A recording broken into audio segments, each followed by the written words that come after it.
Of 20 years. In my professional line of work, I support school leaders, principals, assistant principals, teachers in making sure that their schools are running effectively and smoothly. And in my spare time, I like to talk to women all over the country and anyone who will listen to talk about how do you experience the freedom to become unleashed and how do you take the courage. I often like to say I don't ask for anything, I take it.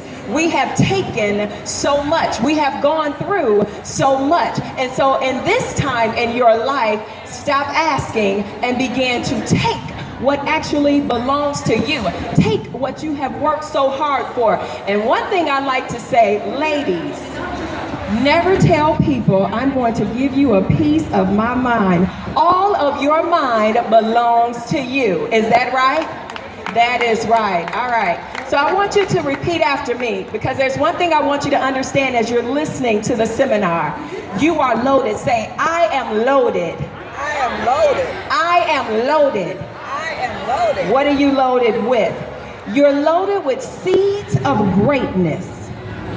It lives on the inside of you, and they're waiting to be released. They're waiting to come out. They're waiting to help others. They're waiting to be cultivated, to grow on the inside of you, to come out and manifest in different areas of your lives. So ladies, you are loaded. You are man's secret weapon. You are the solution finders to world problems, and you are the love that holds everything together for children, for communities, for your families, etc. Is that right? You are loaded. Now, since you're loaded, I want to talk to you about how to live unleashed and unafraid.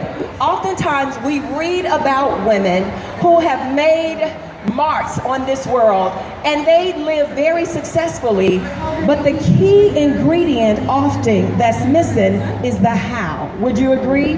It's the how. How did you do that? How did you become successful? How did you overcome?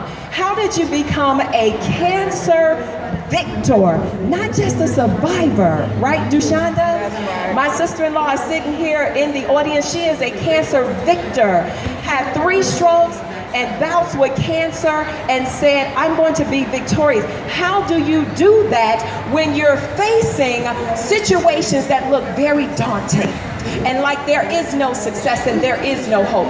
That's what being unleashed and unafraid is all about. It's about the how. And in my new book, and you're gonna, this is what I call the husband book. A lot of people say, I do a lot of reading. I have a lot of books at home. I say, oh honey, those are boyfriends. I have the husband. You need the husband because you need to read about other everyday women that you can touch, that you can call, that you can email and actually get a response from, who can help you on your journey and also for you to be inspired. We need to celebrate one another a lot more than what we do. Would you not agree? All right. So you can stop by my booth at the end of the seminar. I'm at 726. The books are $25, but since I'm speaking today, I want to give them to you for $20. I would love your support, and also take my information to tune in to my new broadcast, Unleashed and Unafraid, where we help women all over the globe. All right, so what does it take to be unleashed and unafraid? What attributes do women who live honestly and authentically possess in order to be free? That's what I'm going to talk to you about in the next couple of minutes.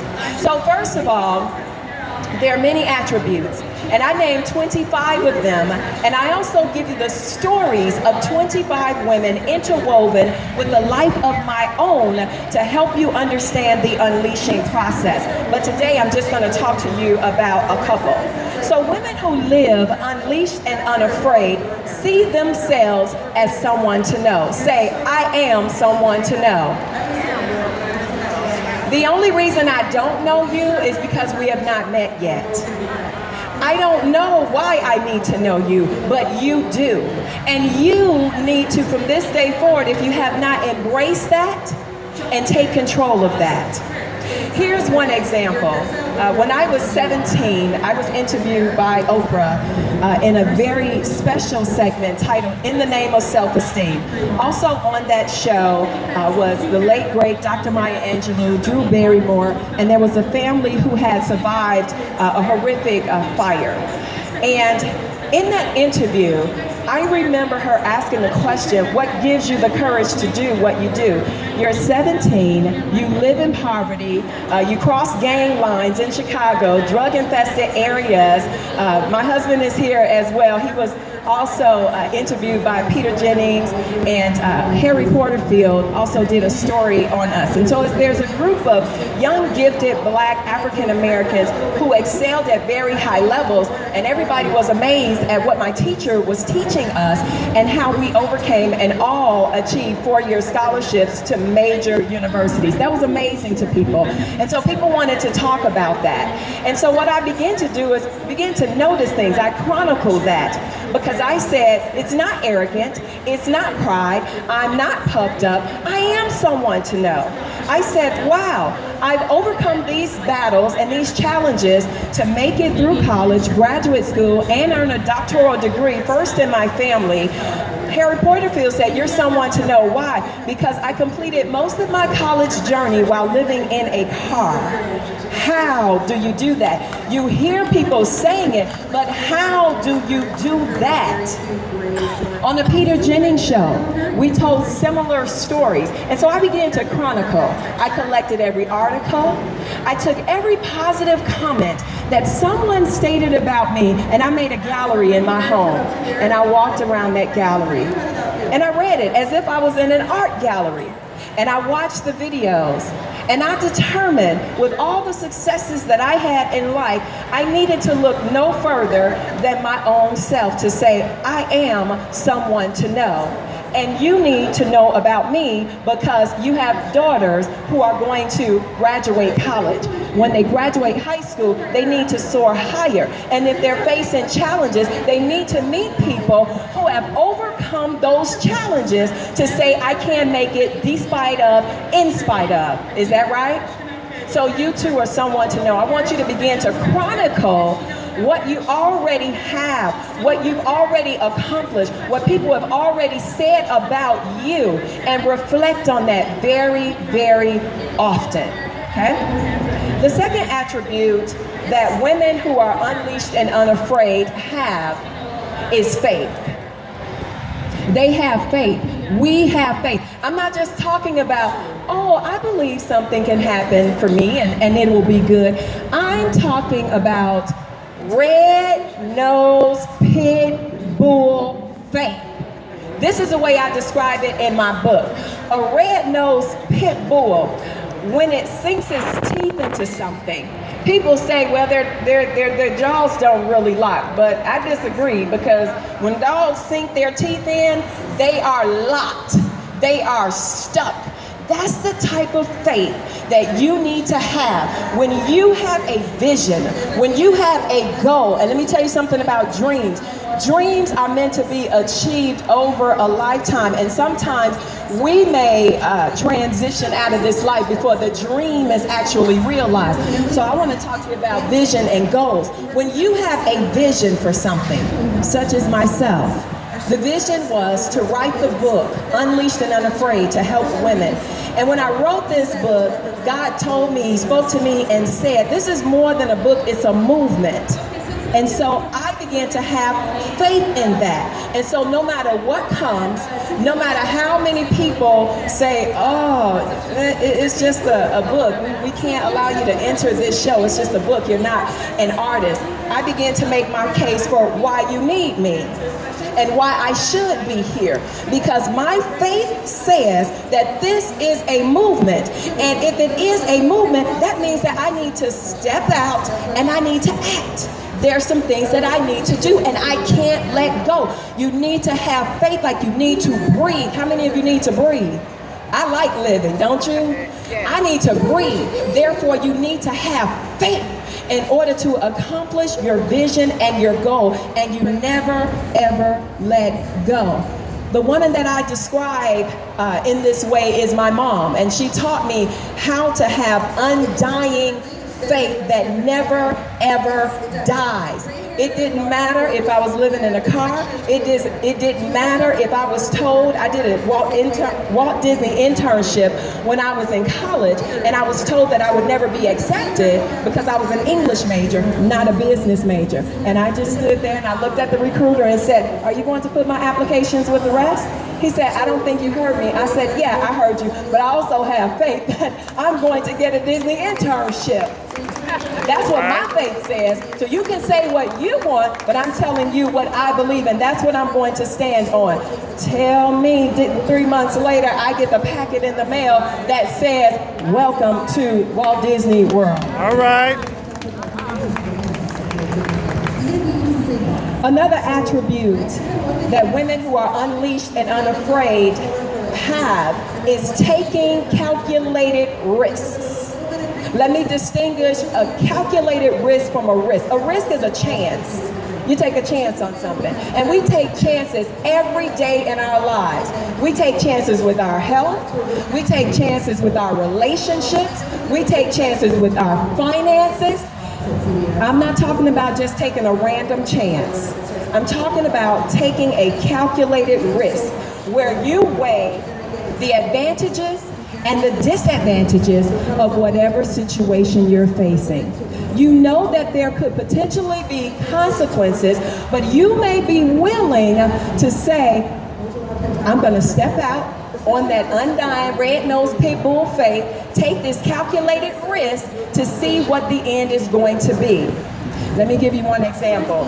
A few months ago, in this year, I attended a women's seminar for women in business from Fortune 500 companies. And I kept saying, "Wow, how did I get here? This is awesome." I'm an educator and I lead school leaders, so it was a blessing for me to have been sent.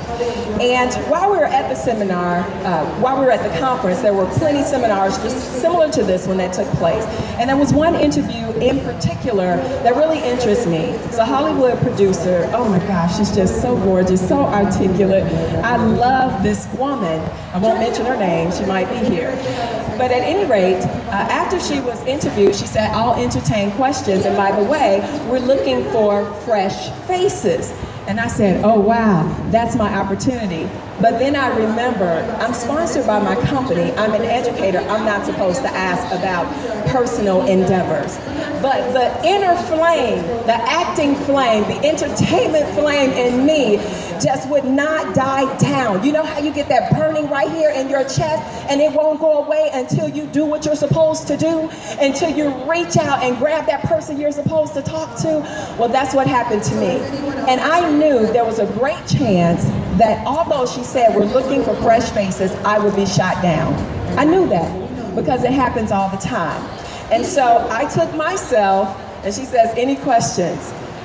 599 other women and my CEO, who's male, sitting in the room, and I had to ask the $1 million question.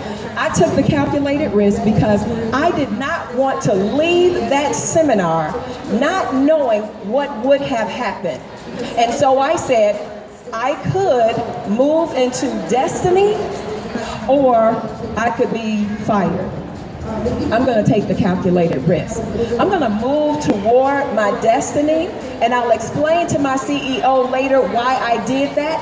And he even asked, and I said, "You know how we get results in all of my schools? Passion. That same passion that I asked the questions to that young lady about, it's that same passion that I bring to work every day, and actually it's going to benefit you and not serve as a disadvantage." And from that day forward, we had a different type of relationship. I knew the potential consequences, but again, because I'm unleashed and I'm not afraid to say, this is what I want, this is what I worked so hard for, and this is the right opportunity, the right time, in the right place at the right opportunity, I took that risk. Well, guess what? She told me, I don't take unsolicited material. And I said, that's okay. So I didn't get to come to LA to meet her, but guess what? I came here to LA to meet you and to speak to you today. And that's very important to me because that's my message to spread to all women. You can be free today. You just need to understand how. Another attribute that women who are unleashed and unafraid have is that they speak life. My mother-in-law, Mama Portia Davis Earls, who's sitting in the audience, speaks life. She's fierce when it comes to speaking life. I'm not talking about speaking just positive words. No. I'm talking about speaking life in the atmosphere. She often says the atmosphere has ears. Everything that you say will come to pass at some point or another, be it positive or negative. So you must speak life over your situation. You have a vision, speak life over it. Tell it what you want it to do. Now, you're going to have to do your part, but tell it what you want it to do. Don't speak death over it. I would love to get on that stage and speak, but I'm just so nervous I might get up there and just mess up. Well, I guess you will because you said it. So you really have to be careful about what you say. Give everything life. I wanted life to come to this book. This book is a living, breathing thing for me. Why? Because again, it tells you how to be unleashed and unafraid. Not just reading about pretty flowery stories. You need to know how. So speak life over situations that look dead. Situations that look like, oh, that'll never happen for me. Yes, it will. Speak it until it happens. Speak it until you connect to the right person. Speak it until you get the vision and it's very, very plain where you've written it out and you find the resources. Speak it until it happens for you. I'm a living witness. I told you who I am and where I came from. So this is a girl who came from the projects in Chicago, one of the worst. It's torn down now, to a stage in LA. That happens not by chance, but by having faith, taking a calculated risk, and speaking life, all right? All right.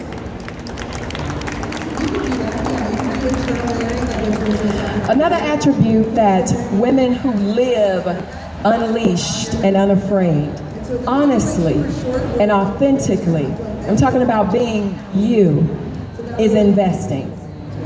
We hear a lot about investing, and investing, ladies, is very, very, very important. And you will get a return on your investment, be it a positive return or a negative return.